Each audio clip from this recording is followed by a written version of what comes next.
আওয়ামী লীগের উপর আস্থা রাখার আহ্বান প্রধানমন্ত্রীর। আরও 123 উপজেলা গৃহহীন মুক্ত ঘোষণা। অ্যাপসে জমা দেওয়া যাবে মনোনয়ন, জানা যাবে ফল, কেন্দ্রে ব্যালট যাবে ভোটের দিন সকালে।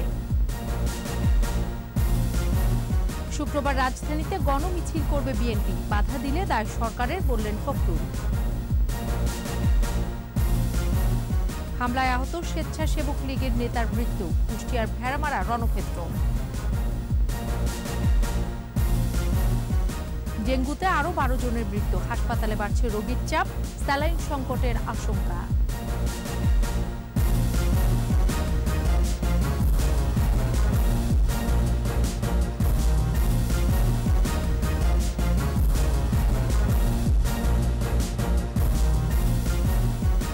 শুনছিলেন ফার্স্ট সিকিউরিটি ইসলামী ব্যাংক লিমিটেড সংবাদ শিরোনাম। আমন্ত্রণ রাত 11টার 21 সংবাদে, সাথে আছি সোনিয়া স্নিগ্ধা।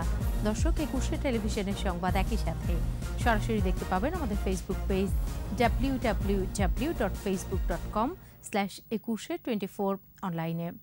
এছাড়াও সংবাদে আরও থাকছে: বিশ্বকাপ ট্রফি দেখতে পেয়ে ক্রিকেট প্রেমীদের উচ্ছ্বাস, মাঠের নৈপুণ্যের স্বপ্ন পূরণের প্রত্যাশা।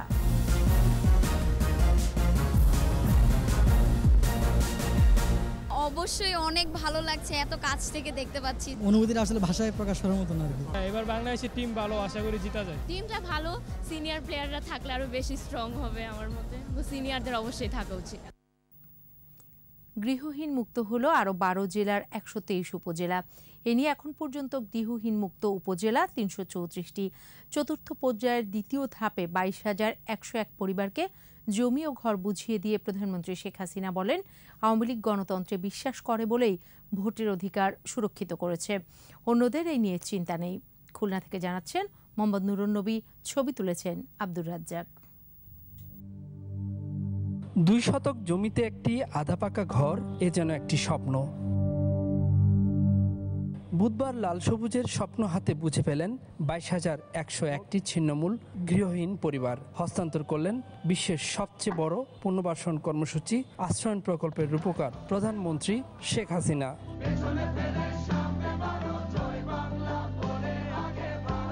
তেরখাদা, খুলনা, বেড়ার পাবনা ও বেগমগঞ্জ, নোয়াখালীর আমানুল্লাহপুরের 3টি আশ্রয় কেন্দ্রের সাথে গণভবন থেকে ভার্চুয়ালি যুক্ত হন প্রধানমন্ত্রী।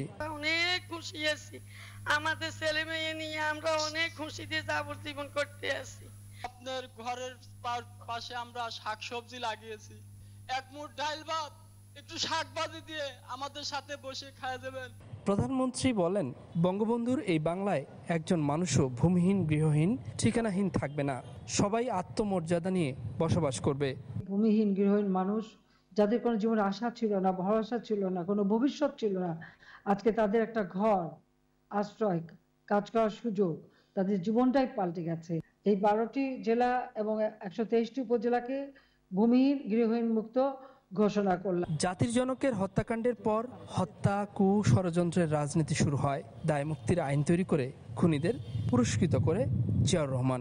এর ধারাবাহিকতা ধরে রাখেন এরশাদ ও খালেদা জিয়া। আমরা জনগণের জন্য কাজ করি। আমরা জানি আমাদের একটা বিরোধী দল আছে, মানুষ খুন করা, অগ্নি সন্ত্রাস করা, বাসে আগুন দেওয়া, রেলে আগুন দেওয়া এবং পুলিশকে মারা, সাধারণ মানুষকে হত্যা করা, এই ধরনের কাজই করে যায়। গণতান্ত্রিক অধিকার প্রতিষ্ঠার জন্য, ভোট ও ভাতের অধিকার প্রতিষ্ঠার জন্য আওয়ামী লীগ এবং আমাদের সমমনা দল নিয়ে আমরাই দিনের পর দিন আন্দোলন করেছি, সংগ্রাম করেছি, তো মানুষ আজকে তার ভোটের অধিকার ফিরে পেয়েছে। 75 পরবর্তী সরকারগুলো নিজের ভাগ্য পরিবর্তন ছাড়া দেশের মানুষের কল্যাণে কিছু করেনি।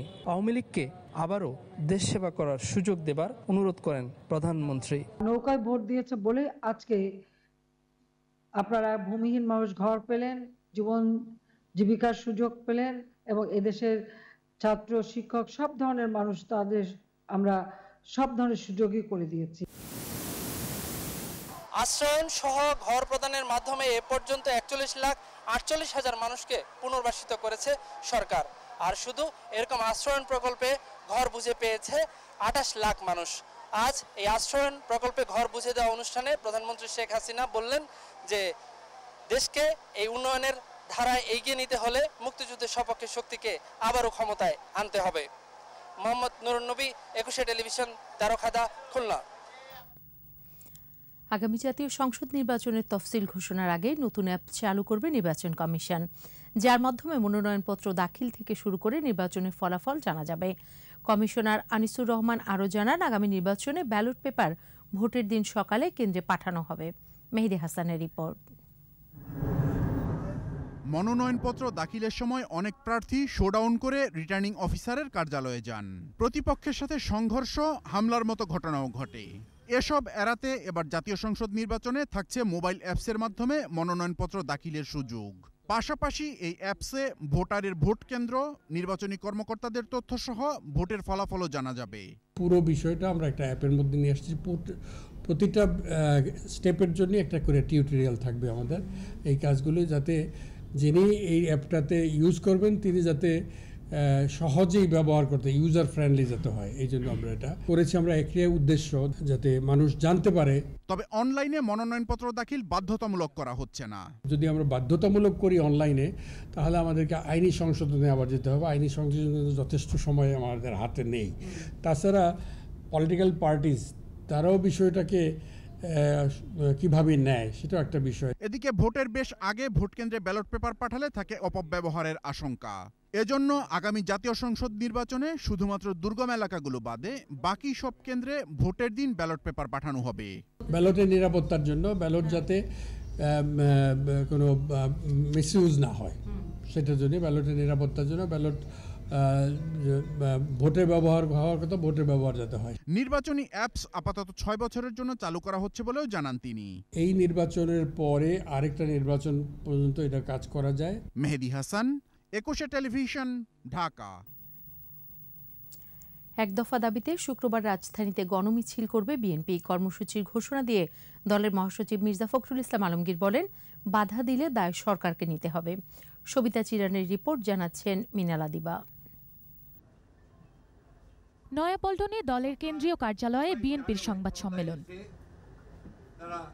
এতে সরকারের পদত্যাগের এক দফা দাবিতে যুগপৎ আন্দোলনের ধারাবাহিকতায় শুক্রবার 11 আগস্ট ঢাকা মহানগরে উত্তর দক্ষিণে দুটি গণমিছিল কর্মসূচির ঘোষণা দেন মির্জা ফখরুল।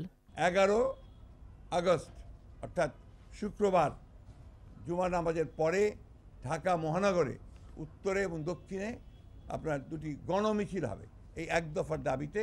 এ সময় কর্মসূচি পালনে পুলিশের সহযোগিতা কামনা করেন তিনি। আমরা আশা করব এই কর্মসূচিতে সরকার কোনো বাধা প্রদান করবেন না। যদি বাধা প্রদান করেন তার দায় দায়িত্ব সম্পূর্ণ সরকারকেই বহন করতে হবে। সরকার ফাঁকা মাঠে গোল দিয়ে নির্বাচনী ব্যবস্থাকে নিজের আয়ত্তে নিতে চাইছে বলেও অভিযোগ করেন ফখরুল। প্রত্যেকটি প্রোগ্রামেই তারা আমাদের বাধা দিয়েছে। মিনালা দিবা, 21 টেলিভিশন, ঢাকা। কুষ্টিয়ার ভেড়ামারায় হামলায় উপজেলা স্বেচ্ছাসেবক লীগের আহ্বায়ক সঞ্জয় পারমাণিকের মৃত্যুর জেরে সড়ক অবরোধ ও ব্যাপক ভাঙচুরের ঘটনা ঘটেছে। সকালে হাসপাতালে চিকিৎসাধীন সঞ্জয় মারা গেলে বেশ কয়েকটি বাড়িঘর ও ব্যবসা প্রতিষ্ঠানে আগুন দেয় বিক্ষুব্ধরা। কুষ্টিয়া প্রতিনিধি জহুরুল ইসলামের রিপোর্ট, জানাচ্ছেন রত্না জামান। 2 আগস্ট রাতে জাসদের সহযোগী সংগঠন যুব জোটের নেতাকর্মীদের হামলায় গুরুতর আহত হন ভেড়ামারা উপজেলা স্বেচ্ছাসেবক লীগের আহ্বায়ক সঞ্জয় প্রামাণিক। বুধবার সকালে চিকিৎসাধীন অবস্থায় ঢাকায় একটি হাসপাতালে মারা যান তিনি। এ খবর এলাকায় ছড়িয়ে পড়লে স্থানীয় আওয়ামী লীগ ও সহযোগী সংগঠনের বিক্ষুব্ধ কর্মীরা সড়ক অবরোধ করে। বেশ কয়েকজন জাসদ সমর্থকদের বাড়িতে হামলা, ভাঙচুর ও আগুন দেয়া হয়। বাড়ি ঘরে সমস্ত কিছু, সোনা গহনা, টাকা পয়সা, জিনিসপাতি সব ভাঙচুর করে গাড়ি বের করলে গেল।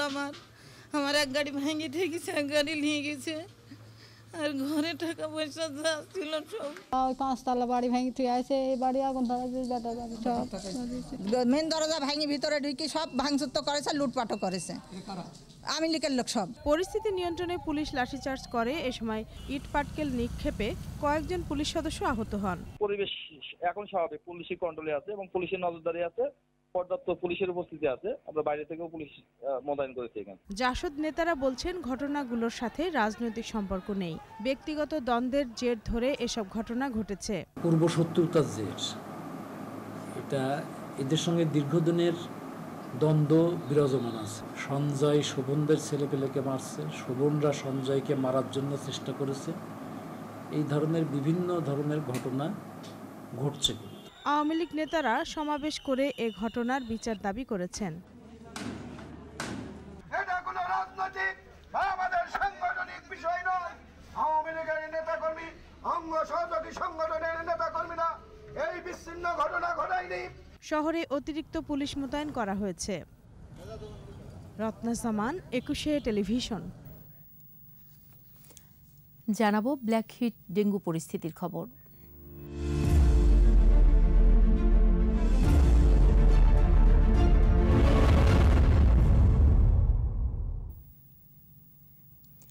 প্রতিদিনই ডেঙ্গু রোগীর সংখ্যা বৃদ্ধি পাওয়ায় বেড়েছে আইভি স্যালাইনের চাহিদা। এমন বাস্তবতায় স্যালাইন সংকটের আশঙ্কায় হাসপাতালগুলো। বিস্তারিত জানাচ্ছেন পার্থসারথী। রাজধানীর সোহরাওয়ার্দী হাসপাতাল, ডেঙ্গু পরীক্ষার ভিড়।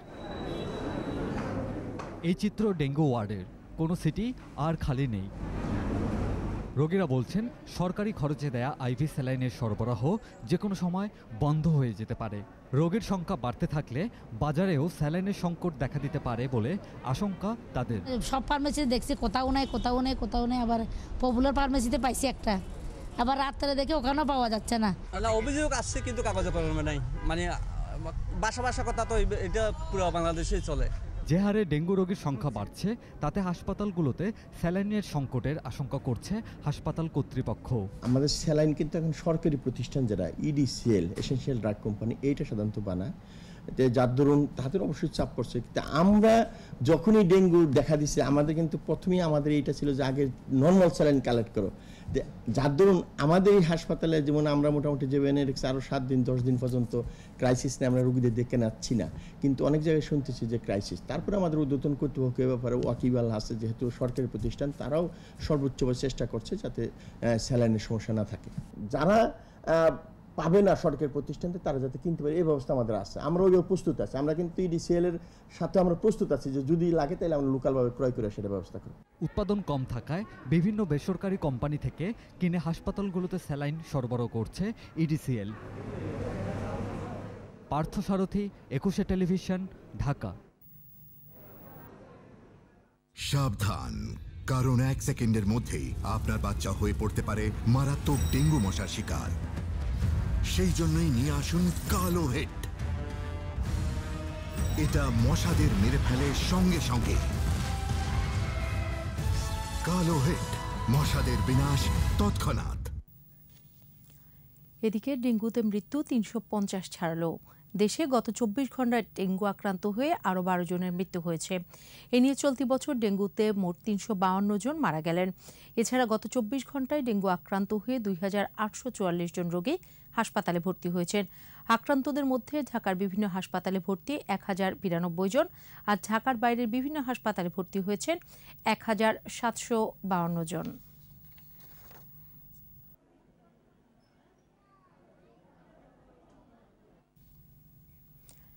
ডেঙ্গুর জন্য দায়ী এডিস মশাকে পৃথিবীর সবচেয়ে হিংস্র প্রাণী বলে মন্তব্য করেছেন ঢাকা উত্তর সিটি কর্পোরেশনের মেয়র আতিকুল ইসলাম। মিরপুর 2 নম্বর এলাকার কয়েকটি স্কুলে ডেঙ্গু নিয়ন্ত্রণে সচেতনতামূলক প্রচারাভিযানে মেয়র বলেন, সামাজিক আন্দোলন গড়ে তোলার বিকল্প নেই।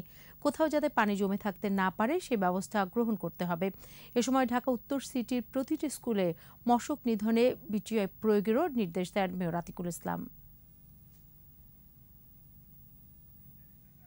নিয়ে আসছি নতুন প্রযুক্তির যে আমাদের কীটনাশকটা, সেটি যেন দেওয়া শুরু করা হয়।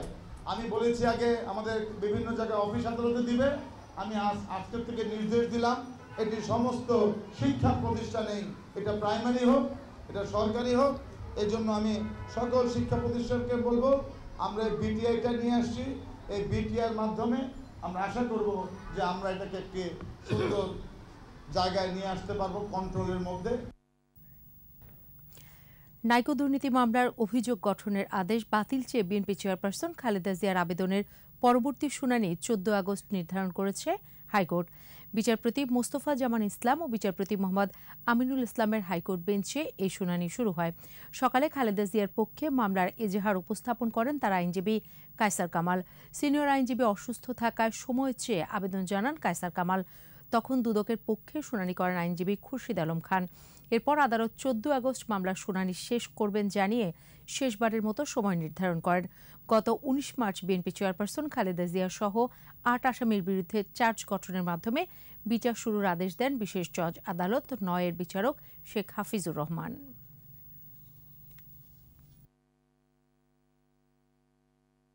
আগামী 14 তারিখ এটার আরেকবার হিয়ারিং হবে, আরও হিয়ারিং হবে, তখন আমাদের আরও অবশিষ্ট বক্তব্য আমরা আদালতে পেশ করব। এবং আজকে দুর্নীতি দমন কমিশনে আইনজীবী বলেছেন বেগম খালেদা জিয়ার বিরুদ্ধে অভিযোগ গঠন করা হলো, কিন্তু অভিযোগ গঠন করার সময় বেগম খালেদা জিয়া উপস্থিত নাই। তো এগুলো অনেক বিষয় আছে, আপনারা আরও অবগত হবেন ইনশাল্লাহ নেক্সট হিয়ারিংয়ের সময়। FBI এবং কানাডিয়ান রয়্যাল পুলিশ যারা ইনভেস্টিগেশন করেছে তাদেরকে আমরা সাক্ষী হিসাবে এক্সামিন করার জন্য বিচারিক আদালতে একটা দরখাস্ত দিয়েছি। সেই দরখাস্তটা এখনও পেন্ডিং, তারা আসবে। এখন তাদেরকে আসতে হলে দিন তারিখ আমাকে আদালতের মাধ্যমে নিতে হবে, বারবার যে পিছিয়ে যাচ্ছে। ক্ষুদ্র নৃগোষ্ঠী নয়, আদিবাসী হিসেবে সাংবিধানিক স্বীকৃতি চান পাহাড়ের বাসিন্দারা।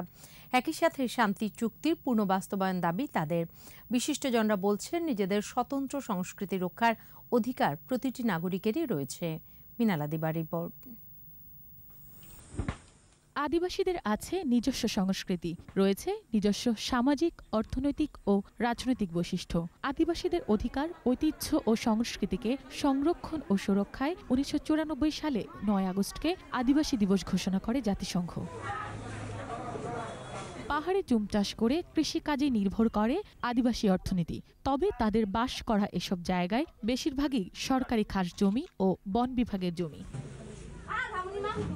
সময়ের বিবর্তনে সরকারি দপ্তরের সঙ্গে ভূমি নিয়ে দ্বন্দ্ব নিরসনে পৃথক কমিশন গঠনের দাবি তাদের দীর্ঘদিনের। আদিবাসী হিসেবে সাংবিধানিক স্বীকৃতি, চাকরিতে আদিবাসী কোটা নিশ্চিতকরণ সহ নানা দাবিতে দিবসটি পালন করছেন তারা। এ সময় আদিবাসীদের সাথে সংহতি প্রকাশ করে কেন্দ্রীয় শহীদ মিনারে অনুষ্ঠানে একত্রিত হন সমাজের বিশিষ্টজনরা। আমার আদিবাসী ভাই বোনেরা যখন জমি হারাচ্ছে, বাস্তুচ্যুত হচ্ছে বা বঞ্চিত হচ্ছে, তখন তারা কি করবে, তারা কোথায় যাবেন? আপনারা সমাজ পরিবর্তনের একজন লড়াকু যোদ্ধায় পরিণত হবেন। যুবকরা আপনারা বিভক্তির বিরুদ্ধে লড়বেন, বৈষম্যের বিরুদ্ধে লড়বেন এবং একটা বিজ্ঞান ভিত্তিক চেতনা নিয়ে নিজেরা ঐক্যবদ্ধ হবেন। সাম্রাজ্যবাদী সাম্প্রদায়িকতা সকল উন্নয়নে বাধা প্রদান করছে, তাই সবাইকে এক হয়ে মানবাধিকার সুরক্ষিত করতে হবে। মৌলবাদের উত্থান আমাদের সকল অর্জনকে ব্যর্থ করার জন্য একের পর এক পদক্ষেপ নিচ্ছে। আদিবাসী সমতল পাহাড়ের মানুষের অধিকারকেও আমরা সুরক্ষিত করব, আমরা এগিয়ে নেব। পার্বত্য শান্তি চুক্তির পূর্ণ বাস্তবায়নের দাবি তোলেন আদিবাসী নেতারা।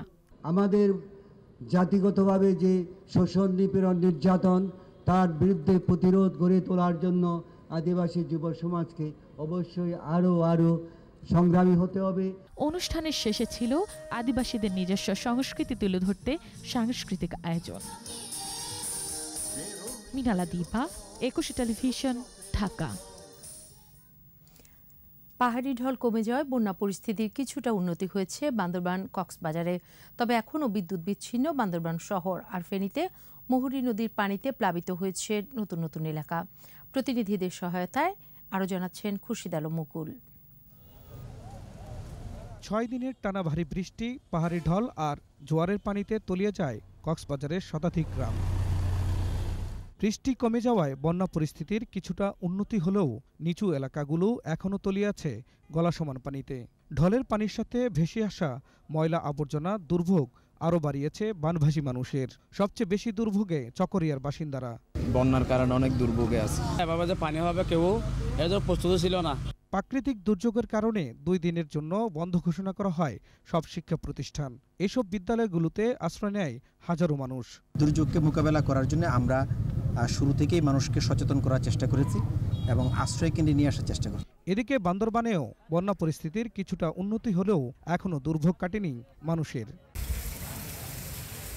গেল রোববার থেকেই নেই বিদ্যুৎ, ঘরে বাইরে থই থই পানি, থমকে গেছে জনজীবন। বাড়িঘর পানিতে তলিয়ে থাকায় অনেকেই আশ্রয় নিচ্ছেন বাড়ির ছাদে বা টিনের চালায়। এদিকে ফেনীতে মুহুরী নদীর পানিতে প্লাবিত হয়েছে আরও 3টি গ্রাম। ফুলগাজী ও পরশুরামে মুহুরী ও কুহুয়া নদীর বেড়িবাঁধ ভেঙে পানি ঢুকেছে লোকালয়ে, তলিয়ে গেছে ফসলি জমি। সুপেয় পানি না থাকায় চরম দুর্ভোগে 2 উপজেলার মানুষ। যে কোনো স্পটে 2-3 বার করে ভাঙ্গে। কৃষি বিভাগের তথ্য মতে 2 উপজেলায় প্রায় 500 হেক্টর রোপা আমন আবাদ পানির নিচে তলিয়ে আছে। অন্যদিকে বৃষ্টি অব্যাহত থাকায় রাঙামাটির বাঘাইছড়িতে বন্যা পরিস্থিতির অবনতি হয়েছে। সড়ক যোগাযোগ বিচ্ছিন্ন থাকায় সাজিকে আটকা পড়েছেন পর্যটকরা। খুশিদ আলম মুকুল, একুশে টেলিভিশন। এদিকে শুক্রবারের পর ফের ভারী বৃষ্টিপাতের পূর্বাভাস দিয়েছে আবহাওয়া অফিস। 40 ঘন্টা কিন্তু বৃষ্টিপাত কম থাকবে। পরবর্তীতে হয়তো 11 তারিখ 12 তারিখের দিকে আবার কিছুটা বৃষ্টিপাতের পরিমাণ বৃদ্ধি পেতে পারে। ঢাকার বায়ু দূষণ ভয়াবহ মাত্রায় পৌঁছেছে। প্রায় বছর জুড়েই বায়ু দূষণের শীর্ষ শহরের তালিকার প্রথম দিকেই থাকছে ঢাকার নাম। বাংলাদেশ ও যুক্তরাষ্ট্রের একদল গবেষকের প্রাথমিক অনুসন্ধান বলছে, ঢাকার বাতাসে মানবদেহের জন্য খুবই ক্ষতিকর ও বিষাক্ত পদার্থের পরিমাণ সহনীয় মাত্রার চেয়ে 6 থেকে 7 গুণ বেশি। গবেষণা শেষ হতে আরও কয়েক বছর লাগতে পারে। মফির রহমানের রিপোর্ট।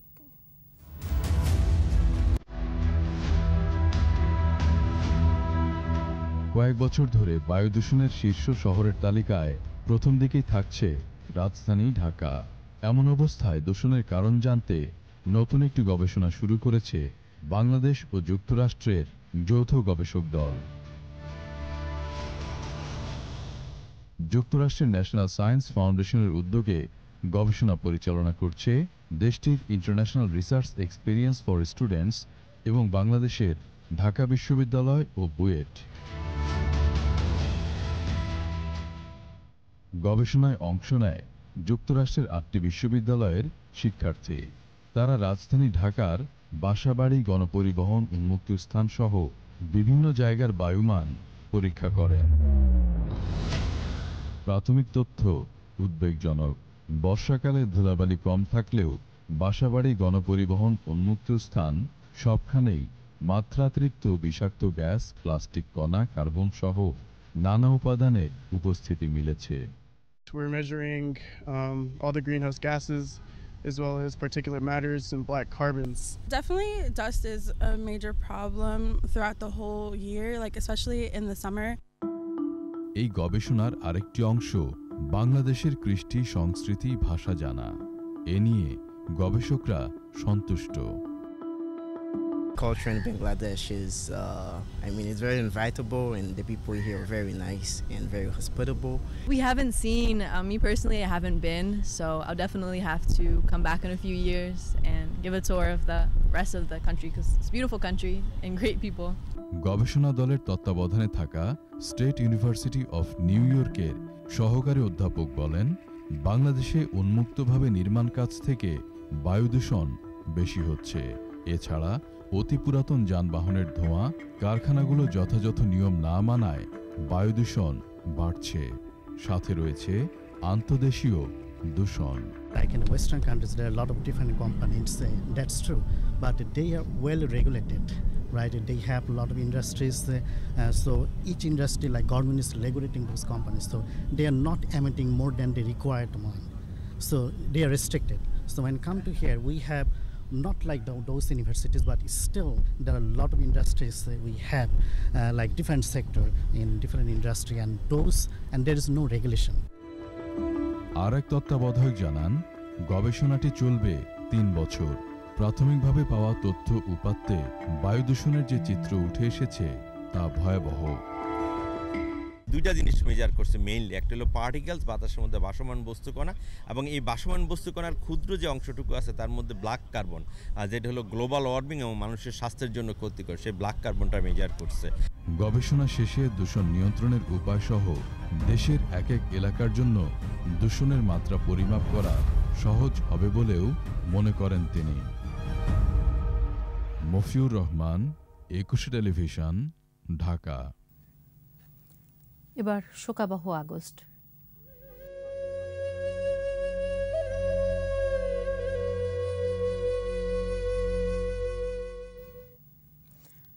বঙ্গবন্ধু হত্যার আগে দেশজুড়ে শুরু হয়েছিল রাজনৈতিক খুনের মহোৎসব। শ্রেণীশত্রু খতমের নামে সর্বহারাদের এই খুনের তালিকায় ছিল সংসদ সদস্য সহ আওয়ামী লীগের অনেক নেতা। জনমনে আতঙ্ক ছড়ানো আর বঙ্গবন্ধু সরকারের জনপ্রিয়তা নস্যাৎ করতে এসব পরিকল্পিত হত্যাকাণ্ড বলছেন গবেষকরা। অখিল পোদ্দারের প্রতিবেদন।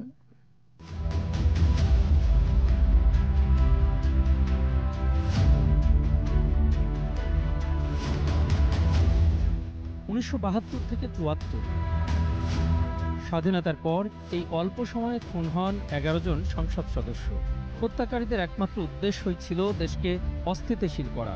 মুজিবের বাংলায় সাধারণ মানুষের জীবনের কোনোই নিরাপত্তা নেই, এমন আতঙ্ক ছড়িয়ে দিয়েছিল শ্রেণী শত্রু খতমের নামে দেশব্যাপী গজিয়ে ওঠা উগ্রবাদী তথা নকশালপন্থীরা।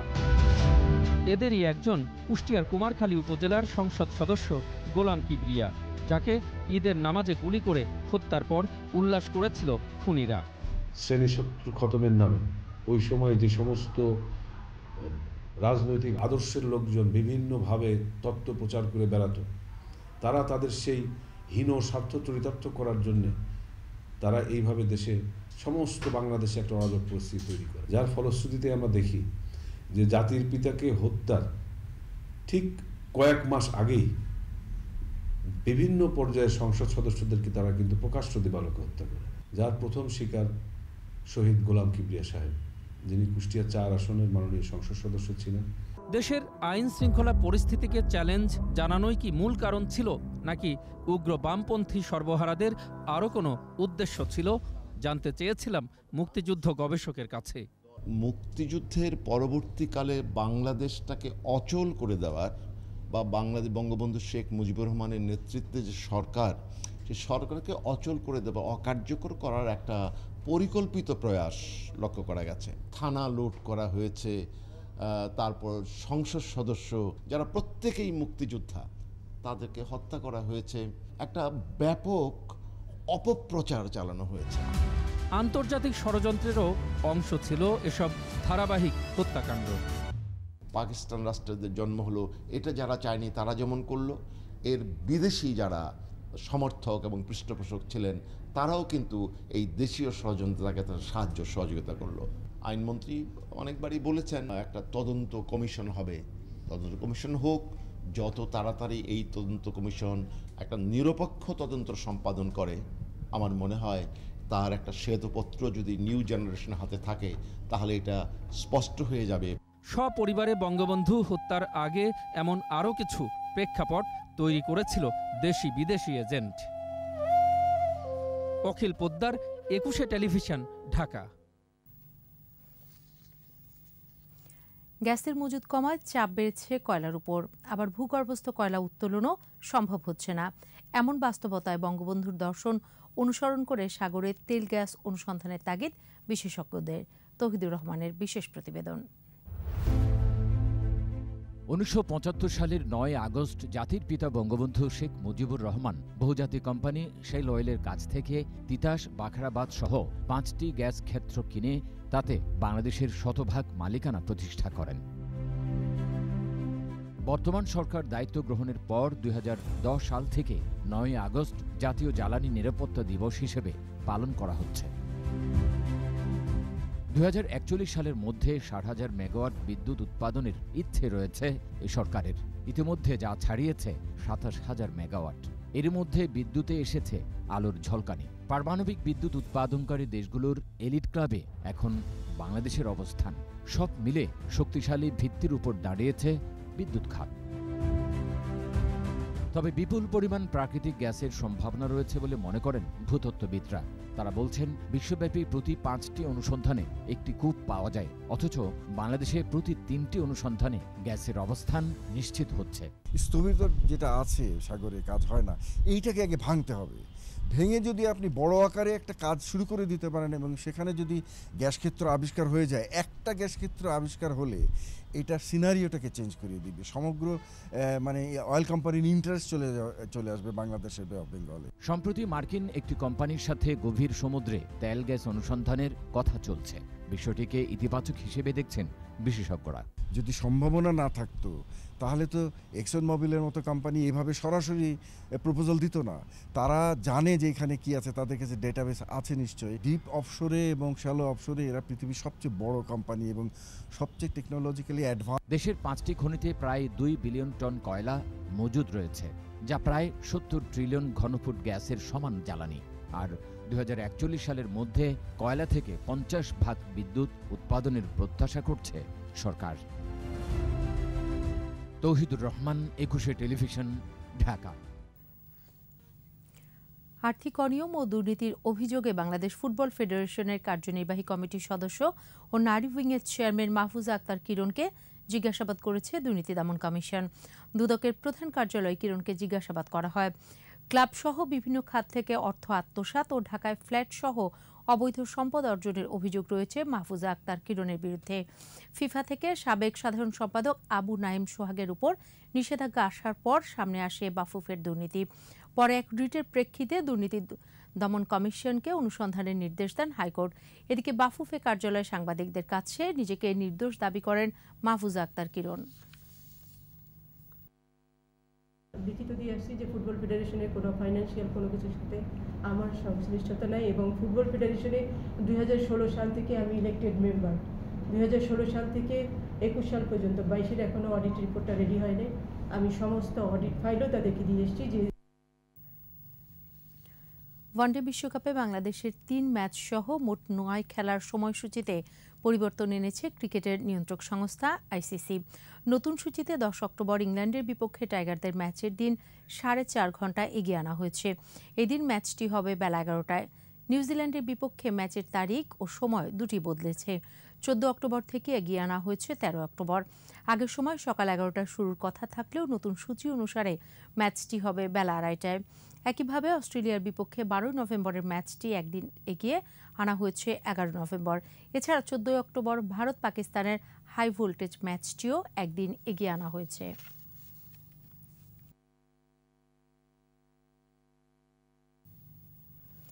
বিশ্বকাপ সামনে রেখে হোম অফ ক্রিকেট মিরপুরের টাইগাররা ব্যস্ত প্রস্তুতি সারতে। এরই মাঝে দেশে এসেছে স্বপ্নের ট্রফি।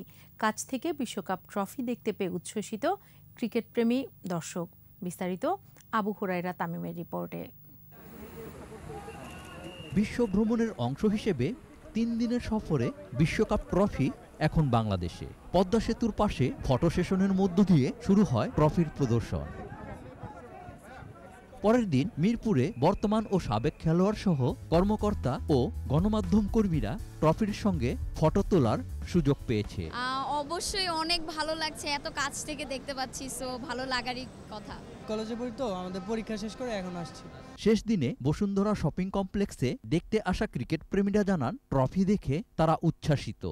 অনুভূতিটা আসলে ভাষায় প্রকাশ করার মতো না। অবশ্যই অনেক ভালো ফিলিংস, আর আশা করি আমরাই কাপটা জিতবো ইনশাআল্লাহ।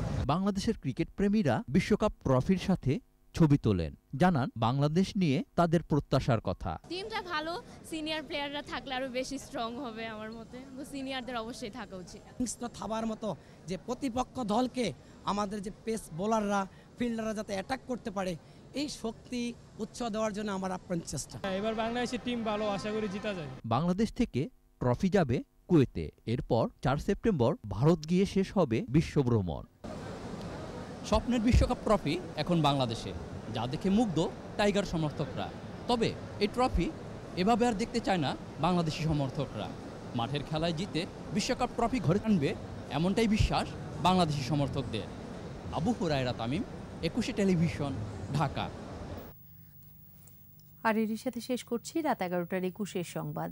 যাবার আগে ফার্স্ট সিকিউরিটি ইসলামী ব্যাংক লিমিটেড সংবাদ শিরোনামগুলো আরও একবার। আওয়ামী লীগের উপর আস্থা রাখার আহ্বান প্রধানমন্ত্রীর। আরও 123 উপজেলা গৃহহীন মুক্ত ঘোষণা। অ্যাপসে জমা দেওয়া যাবে মনোনয়ন, জানা যাবে ফল। কেন্দ্রে ব্যালট যাবে ভোটের দিন সকালে। শুক্রবার রাজধানীতে গণমিছিল করবে বিএনপি। বাধা দিলে দায় সরকারের, বললেন ফখরুল। হামলায় আহত স্বেচ্ছাসেবক লীগের নেতার মৃত্যু। কুষ্টিয়ার ভেড়ামারা রণক্ষেত্র।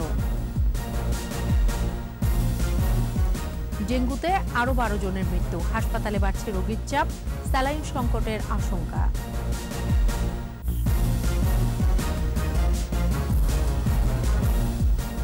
সর্বশেষ খবর জানতে ডায়াল করুন 2021 নম্বরে আর ভিজিট করুন ekushe-tv.com ওয়েবসাইটে। এছাড়া ফেসবুকে ভিজিট করতে পারেন facebook.com/ekushe24 অনলাইনে। পরের সংবাদ রাত 1টায় দেখার আমন্ত্রণ রইল।